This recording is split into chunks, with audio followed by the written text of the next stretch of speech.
बच्चों, आज हम लोग पाठ 5 साहसी बालिका कहानी का अध्ययन करेंगे। इस पाठ में समुद्र तट के निकट रहने वाली उस साहसी बालिका का चित्रण है जिसने अपनी जान की परवाह न करके डूबते हुए जहाज के 14 यात्रियों को बचाया। चलिए आगे देखते हैं। मीलों दूर तक फैले समुद्र के बीचों बीच कहीं कहीं प्रकाश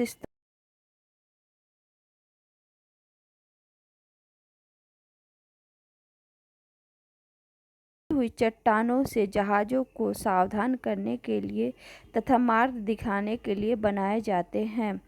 मतलब जहाज़ को रोशनी प्रकाश देने के लिए ये बनाए जाते हैं कि कहीं कहीं बीच में चट्टान या किसी चीज़ से जहाज़ ना टकरा जाए। ऐसे ही एक प्रकाश स्तंभ पर एक 14 वर्षीय बच्ची अपनी माँ के साथ बैठी थी। इस प्रकार स्तंभ का कर्मचारी उस बालिका का पिता था। प्रकाश स्तंभ उस खंबे पे बैठा हुआ उस बालिका का पिता था। वह किसी कार्य के लिए नगर में गया था। इस बालिका का नाम था ग्रेस। यह प्रकाश स्तंभ लंदन से थोड़ी दूर पर था। उस रात बहुत भयंकर आंधी आई। भयंकर से डरावना, बहुत भयानक डरावना आंधी आई। बालिका ग्रेस तथा उसकी माता ने भगवान का नाम लेकर किसी प्रकार रात बिताई। सवेरे ग्रेस ने दूरबीन से देखा कि दूर एक जहाज डूब रहा है।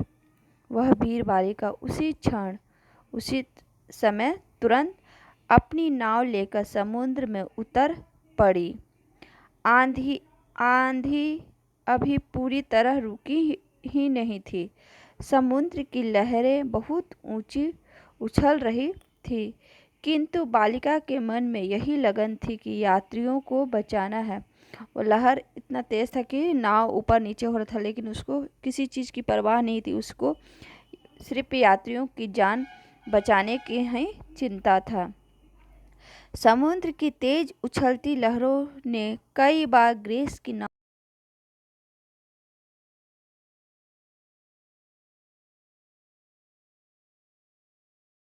उलटने की प्रयत्न में कोशिश किया, लेकिन ग्रेस ने साहस नहीं छोड़ा। उसने अपनी हिम्मत नहीं छोड़ी। किसी प्रकार वह जहाज के पास पहुंची। उसने देखा कि जहाज डूब चुका है, परंतु एक लकड़ी के तख्ते पर 14 यात्री किसी प्रकार चिपके हुए हैं। ग्रेस ने एक एक करके सभी यात्रियों को नाव पर चढ़ा लिया और सावधानी से नाव खेकर प्रकाश स्तंभ पर पहुंच गई।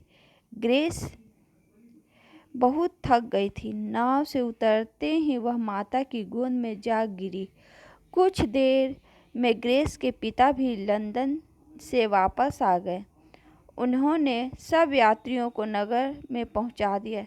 सभी यात्रियों ने उस साहसी बालिका के सुखी जीवन के लिए भगवान से प्रार्थना मीन्स निवेदन किया तथा उसे अनेक उपहार दिए।